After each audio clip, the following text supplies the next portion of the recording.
tomorrow night's film is Sunset Boulevard from Billy Wilder, in which William Holden is joined by Gloria Swanson as a down-and-out scriptwriter and a faded old silent movie star. That's at midnight, and the arena profile of Billy Wilder continues earlier in the evening at 9:30 on 2. Yasmin's stranded in the desert. A big woman from Germany. Brenda's husband has just left. Good riddance, I ain't gonna cry over you. Two completely different women who could never expect to be friends. Put this baby in the pot, he'll be ready for dinner. But anything's possible in this Arizona motel. Hey, I think you're even sexier topless. Moving Pictures presents Percy Adlon's film comedy Baghdad Cafe. Saturday at 9:50 on BBC2.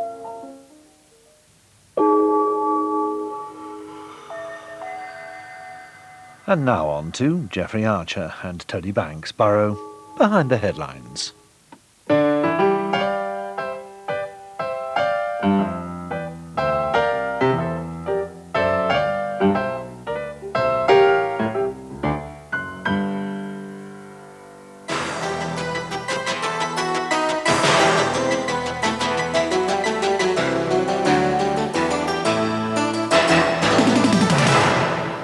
Hello and welcome. Once again, Geoffrey and I are ready with two topical issues. Later in the programme, we'll discuss whether politicians, like film stars, should have image makers. But first, to British Rail. Should it be privatised? Geoffrey, my son. What? Britain's railway system is the despair of the public. Last year, complaints to the official watchdog group rose by over 50%. British Rail's excuses included rolling stock in the wrong place, the wrong type of snow, and autumn leaves daring to fall on the line. So what's to be done?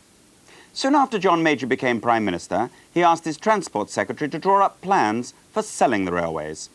According to your point of view, privatisation could be a shot in the arm for BR, or the go-ahead for line closures and higher fares. So what's the best solution? Leave BR as a public asset, or allow market-led remedies?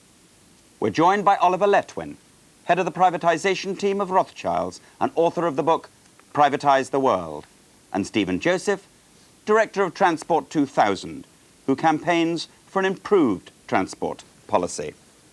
Stephen, if I could start with you, could I ask you, in your opinion, has the privatisation of British Airways been a failure or a success?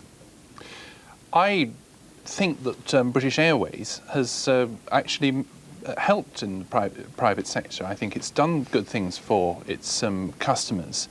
I think British Rail is a very different case. Well, can I put you just very quickly, so it's on the record, that British Airways, the year before it was privatised, lost £544 million. Last year, it made £1 million profit every single week. Now, you can't tax a loss of £544 million. You can tax a profit of £344 million. And don't you think it's time we stopped throwing that sort of money at British Rail? I think if we stopped throwing that sort of money at British Rail, at the same time stopped throwing much larger sums of money at road users and at the road system. We're talking about £2 billion a year spent on company cars users, for instance, lost in tax concessions and so on. We're talking about a road programme, a public sector run, inefficiently planned roads programme of around £20 billion, £5 billion a year of public spending at the moment. And this is a reason for not privatising British Rail?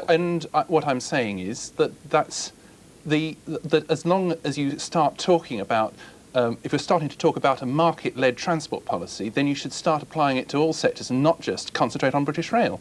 It seems to groups like Transport 2000 that privatising British Rail is largely irrelevant. What matters is whether the railways can be helped to solve the real transport problem, which is growing congestion and pollution from road traffic. Well, wait a minute. Maybe you're right on that, but no, that isn't the main problem. Someone actually has to pay for it, and at the moment it's the taxpayer.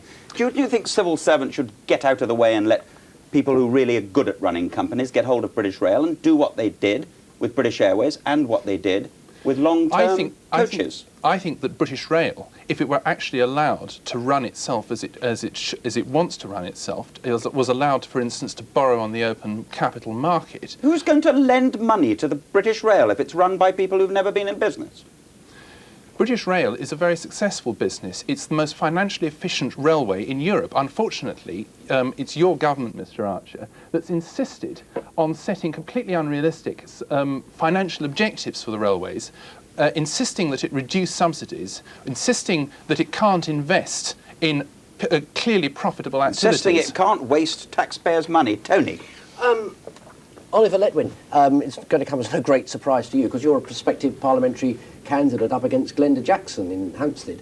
So you won't be surprised to know that I'm totally opposed to the privatisation of British Rail, and I understand from opinion polls, so are a majority of people in this country. British Rail was actually in private hands up until 1948, and then it was taken over. Why did privatisation in the past fail, and why do you think it's going to work in the future? Because I think in the past it wasn't understood, and in this respect, as a matter of fact, I agree with what Stephen Jones was saying earlier. It wasn't understood that the road system, if it was subsidised in the way it is at present, was going to compete railways effectively out of the market. And it therefore wasn't understood that over the long haul, and this wasn't just true in Britain, it's been true around the world, if you didn't subsidise rail to some degree in some way, it would go bust. And the response to that natural process was to take it over and run it from the state. And I don't think that's proved any more successful than the unsubsidised private version. And that's why I believe we need to move into a third possibility of a subsidised privatised version. What about the mix as between a state-run railway being allowed to actually raise money on the private market, more joint ventures with private enterprise? I mean, that works on the continent, and after all, they do actually put a damn sight more public money into their railways in Europe than we do in this country, don't they? Well, yes, but you have to be very careful about this, because I think you'd agree with me, the Labour Party certainly generally would, I think, that the government shouldn't be standing behind the incompetence of particular managers or joint ventures. No one defends incompetence. But the point is that if there's a government guarantee, which there is if a nationalised industry is doing the borrowing, and the borrowing is from the private sector financial markets, then the taxpayer as a guarantor is standing behind the management in its borrowing policies, and that I think is probably misguided. We obviously, I mean, we want an efficient system. I mean, it's not in the interest of the Labour Party or anyone else to be advocating inefficient socially owned industries. But what I don't understand, the old saying that Nye Bevan had, why gaze into the crystal ball when you can read the book? Reading the book on the continent, the Germans, the French, the Italians, I mean, they're not privatising their railways. They've got efficient systems and they invest a hell of a lot more money because they see it's in the national interest in their countries. Why should it be different in this country? Well, actually, I think you're wrong about what goes on the continent and in many other places. There's a consistent myth about this. They are good railways. Some of our railways, incidentally, are good too. Intercity, for example, is a service just as good as anywhere else in the world. And indeed, it makes a profit. It's true that the general level of service in the non-intercity routes on the continent is better, but they're vastly more expensive. And I don't think that they're efficient services when you compare quality and input. The fact is, if you want an efficient service in the sense of one which produces high quality at low cost, you need competition. But in order to have competition, you need privatisation. Well, let's just have a point on this one, Stephen Joseph. I mean, it is true, isn't it, that there's more money put into rail systems on the continent. They do it. I think that the crucial point to understand isn't just that the rest of Europe puts more money into its systems. They do it because they've got a positive idea of what the railways are for. We have never, since the railways were nationalised, had a clear policy for what we want the railways to do. Instead, we've had negative policies. We don't want them to raise fares by more than the level of inflation in the Prime Minister's constituency. We don't want them to put the Channel Tunnel rail link through Kent. We don't want them to lose money, but we don't know what they do want them to do. The contrast in Europe is that they've got clear objectives and policies for their railway networks, and that's why they fund them. Well, Stephen, I agree with you, and I think you're right to say since nationalisation there's been no clear policy. And I think that that's a systematic failing. I think it's incredibly difficult to have a coordinated transport policy that makes sense of a free market competitive kind with a nationalised railway sector. And I think you and I would agree that what is necessary is to move to a free market both in road and in rail transport by slow degrees. This isn't going to be done overnight in all directions. But what we need is to open up the railways to competition, allow an element of social subsidy for specific social needs, for example, commuter traffic, have people compete to provide services on subsidies at the lowest possible subsidy rate so the taxpayer's interest is provided, try to stop subsidising the roads so that the competition is even and square, and then I think we might actually have a transport policy which made sense, and that's what the government is gradually edging towards. And I would hope, as a matter of fact, edging towards a policy thereby where there could be at least unanimity between the government and the Green Party, and possibly between the government and the Labour Party. But Oliver, can I ask you, again, I mean, help me here. Why is it that the French and the Germans and the Italians and the Dutch aren't following us down this glittering road? Why should they follow us? We were the first to denationalise several things, not least electricity. Let me ask Oliver this. Why do we have to follow people? Let me ask Oliver, why? Because they're a damn sight more successful, those economies that I've just described. Well, hold on. They are successful in some respects. The respects in which they've been successful have traditionally been the respects in which they were not like ours. They were not heavily public sector oriented in most respects. They were heavily de-unionised or unionised in a responsible manner and so on. So I don't think you can use this particular case as a sort of catch-all for their success. The Germans and French are facing all sorts of economic problems at the moment. I could use that argument. It doesn't seem to me fruitful to argue that way. The question is, why aren't we following them? Why shouldn't we follow them? And the answer is, we should think for ourselves. We should try to come up with a rational solution. And when we've done that in the past, and I think in this respect Geoffrey is absolutely right, when we've done that in the past, for example, with many other of the privatisations, they've followed. And I think they'll follow here. Since we're not really supposed to agree on this programme, let's have a good disagreement, right? You talk about the rest of the world. You don't have, and I don't see the privatisation plans producing anything like the Dutch Rail 21 plan, the Swiss plans, the sort of things that give a clear objectives for the railways, which means after which, with government funding, they could be run privately or publicly. But the point is there is no clear overall objective. Stephen, I've got a shock for you, and it's no reason you should know, because I only learnt last night. There was a statement in Switzerland yesterday that they are going to privatise part of their railways. They have private operation on the Swiss railways, but they also have a coherent Rail 21 strategy for there. And take bus deregulation. That's a great model to follow, isn't it? And since the 5 years since buses were deregulated and privatised outside London, they've lost a fifth of their business, a fifth fewer passenger journeys. Fares have gone up by 13% more than the rate of inflation, and by nearly 50% in cities. Now, that doesn't seem to me to be a very good model for the railways in this country. I mean, Oliver, isn't this about ideology? No, more than economics. I don't think it's about ideology at all. I hope, actually, that when one's dealing with the future of the transport network, which, when you add it to the energy sector, is more or less the future of our civilization and economy, that you can get over these ideological disputes. The Labour Party has, so to speak, grown up about these things tremendously.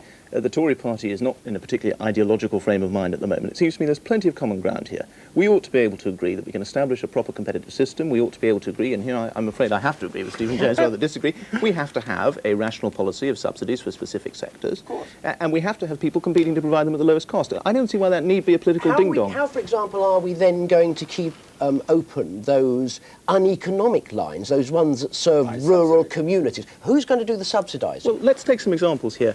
When British Telecom was first privatised, everyone said that all the rural post box, all the rural telephone kiosks would close down immediately. And we found out, of course, that it was possible by regulation to enforce cross-subsidy of those. It's exactly a similar case in rail. You can do it if you do it imaginatively and efficiently. It's not going to be quick or easy. I'm not imagining it to be overnight. Charges now, then. Stephen, what do you say to the Japanese and the Swedish, who seem to have combined the two very cleverly indeed? Yes, well, let's just quote Conservative MP Robert Adley. He said, all we have to do to follow the Japanese is to build 2,000 kilometres of high-speed line at public expense, give them over to 6 non-competing regional monopolies at public expense, and write off all British Rail's debts. That's what we'd need to do to follow the Japanese. I don't think that's, from the press leaks, anything like what is being proposed for British Rail. Well, I'm bound to say, Stephen, we wrote off lots of debts when we privatised other companies. They're now making profits and being taxed. Yes, maybe we will have to write off after the inefficiency there's been. Well, but the point that makes is that the real issue, privatisation is irrelevant to whether we get a better rail service. The real issue is, will we get the investment that's been needed, the sustained investment that we haven't had in the railway network for the last 30 years, Labour under Labour as well as Tory governments. I agree with that. If we get that sustained investment, then we'll get a better rail service. Thank you very much, Stephen Joseph and Oliver Letwin.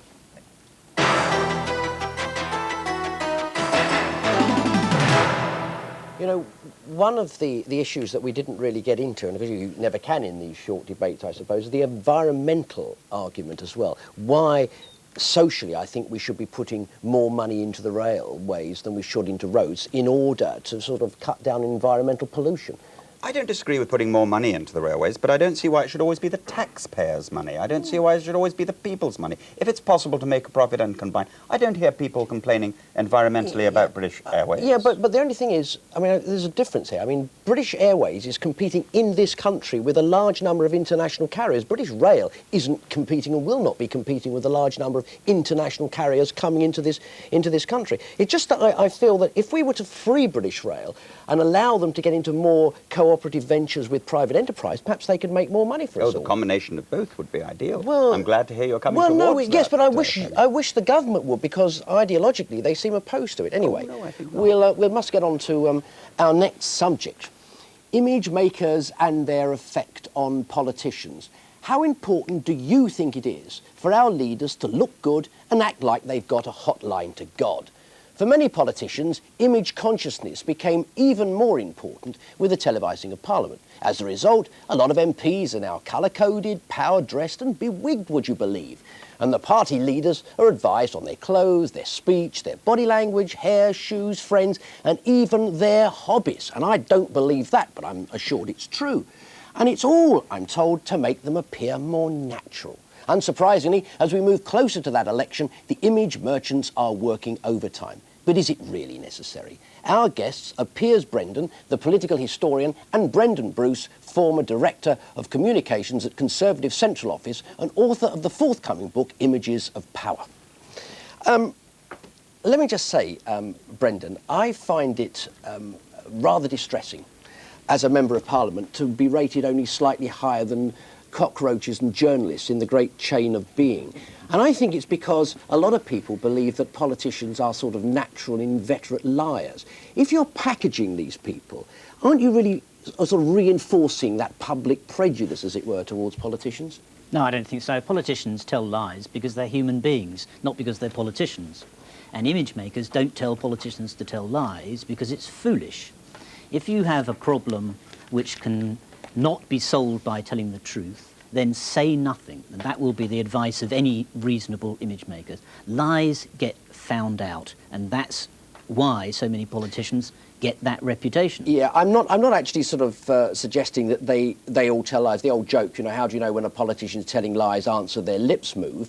But it does seem to me that if one's putting more emphasis on the appearance, you know, on the medium rather than the message, I do feel that we're trivialising politics, you know. Well, you know, that joke was told about Harold Wilson. In fact, it was the subject of a libel writ by Wilson. If he's watching, I hope he doesn't slap another one on me then. You should be all right.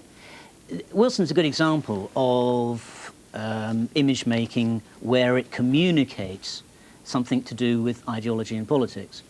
In private, Wilson used to drink brandy and smoke cigars. And in public, he used to drink beer and smoke a pipe.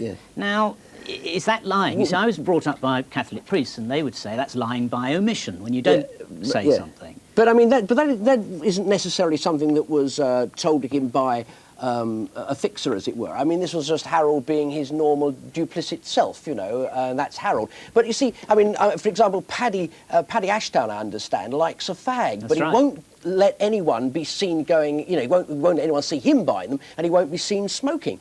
So, you know, I can understand why he doesn't want to do that, but he hasn't been advised, surely, to do that.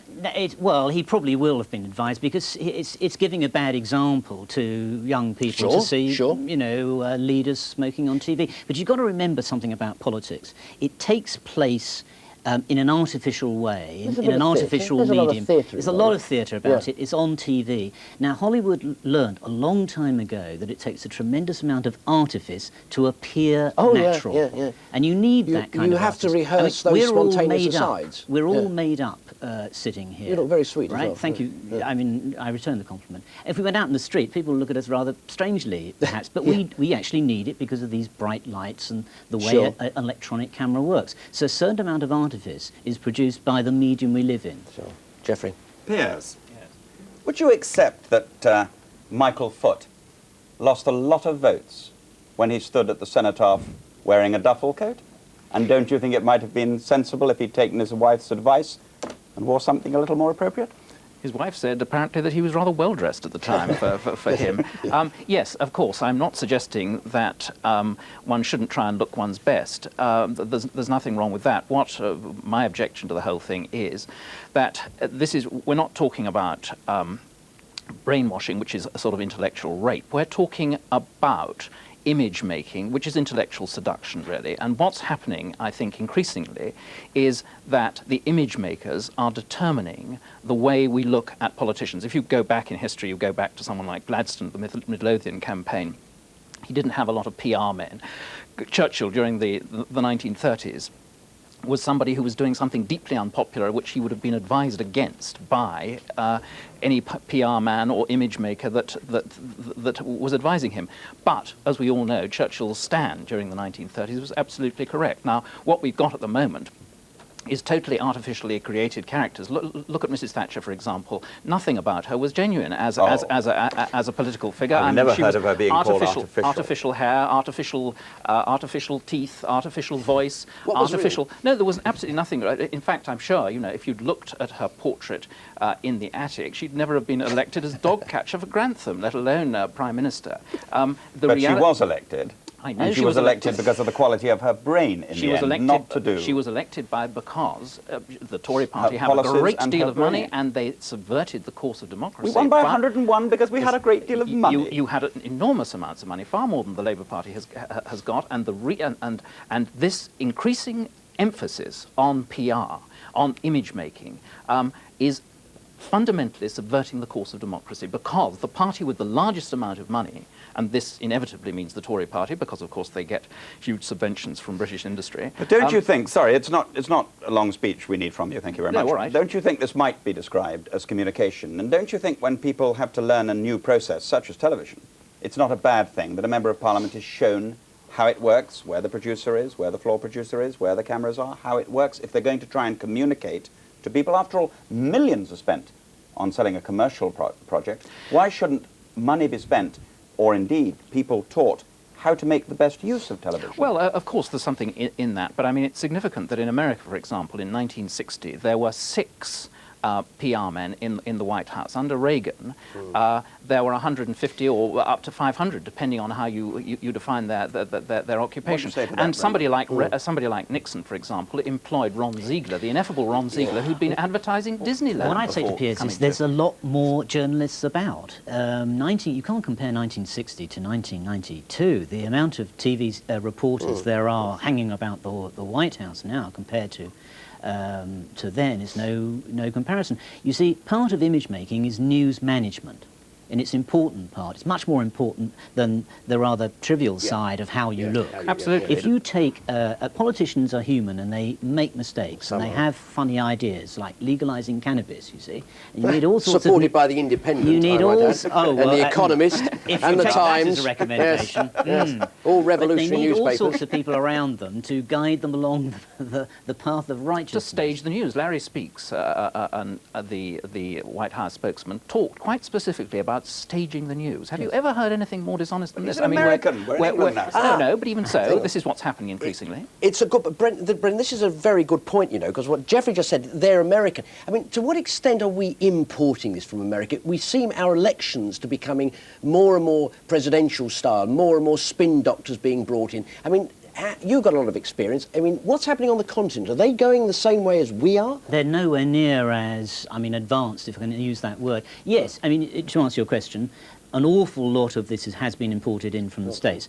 And Piers talks about Larry Speakes. Larry Speakes almost invented spin doctoring in the early days of the TV debates. I don't suppose anybody watching, nobody knows what it is. Well, let me give you an example. You need one, Geoffrey. You need one. There you go. We're having a debate here, and debates are about someone winning the argument. Not on this programme. No, all right. We're all friends here. The viewer... For a few more weeks.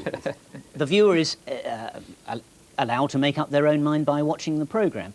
But let's say after the programme ended, I wanted to make sure that Geoffrey's point of view was thought to be the winner in tomorrow morning's newspapers. Well, what I might do is I might get someone whom the newspapers respected to phone up an editor and say, did you see Geoffrey on the box? Wasn't he good? Won the argument hands down. Now that's spin doctrine. It's putting a spin on an event. Of course, that's what I'm professionally employed to do. For the Conservative Party, for the Conservative You're Party. admitting in that case, surely, that in that famous phrase, you're an official liar, aren't you? I mean, isn't it? You're saying that Geoffrey, in that circumstance, Geoffrey lost the argument. There's no such thing as losing an argument like that. It's purely subjective, what I'm claiming, that in that circumstance, Geoffrey won the argument rather than Tony winning the argument. But am I rather old-fashioned in believing in things like truth? I mean... yes. Yes, in other words, you're I'm sorry to hear this, but I mean, you know, it seems that credibility, this awful... The Labour Party are doing this as well, Piers. We both studied this subject, the history of this subject, and we both know that politicians have been at this for as long as there's been politicians. No, not so. I think that this is a relatively recent addition. What we've had, it's really since the war. I mean, it's those huge staffs that the generals built up to project their public image across the world, MacArthur and so on, and Eisenhower. Indeed, yes, they saw the advantage of it. It's a relatively recent development, and it's a totally reprehensible development, because what's happening is that people are not being concerned with, let us say, improving their policies. That may seem rather naive. They're being told, no, hone up your presentational skills. Look, you know, the other point about this that always starts to irritate me when we get into the discussions like this is it is a form of intellectual snobbery.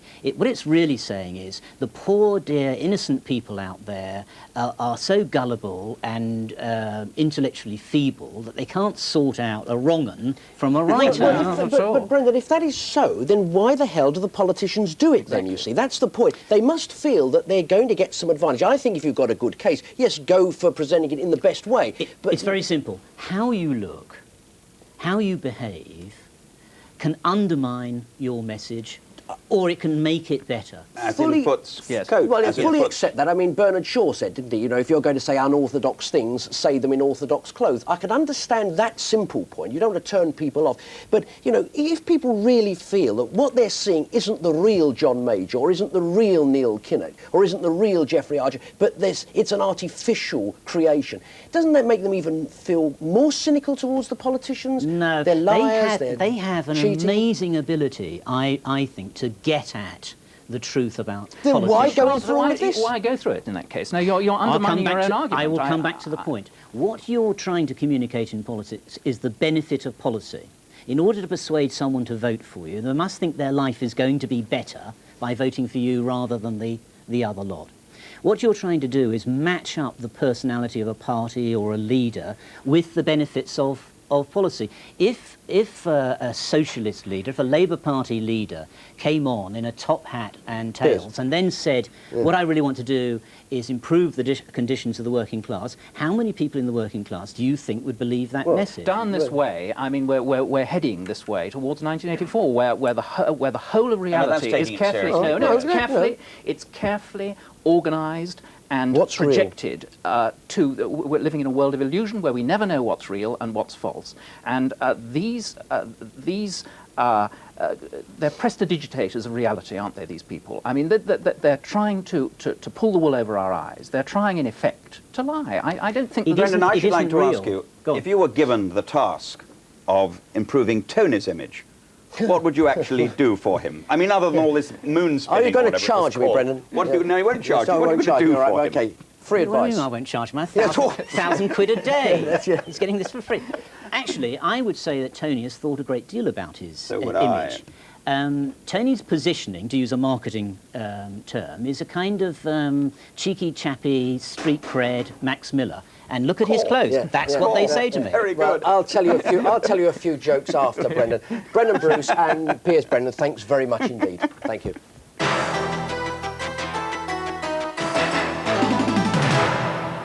Well, we were now all I know- discussing before we came in today what you'd be wearing. Well, I mean, Brendon was right. Yes, I do think about it in the sense that I don't want, because I've been pushing some interesting lines here on this programme, and not Labour Party policy. And I don't want people to say, well, you'd expect a scruffy devil like him to say something like that. I don't want my clothes to act as an obstacle, for example, to the views that I'm trying to express. I prefer people to listen to them. I also suspect that people who need that sort of help aren't all that bright, really. Well, that's the other thing that worries me. Now, what about your good mate, John Major? He said he wasn't going to actually go for any of this stuff, is he? No, he hasn't. Look at him. He's got the same man a year later. Good, honest, straight man. Is it the real one? That's all we have time for today. On Behind the Headlines tomorrow, Sharma Pereira will be asking Peter York whatever happened to the Sloane Ranger, and finding out what it was like to have a mother called Enid Blyton. Well, from Noddy and me, goodbye. Oh, yeah, that sounds nice. Goodbye.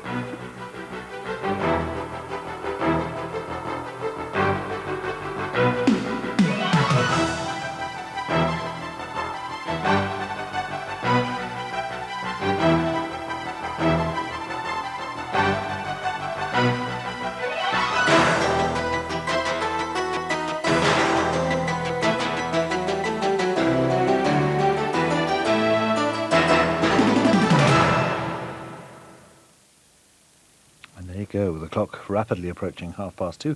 That's all from us tonight. Thank you very much indeed for your company. We're closing down until 8:45 in the morning with programmes from the Open University.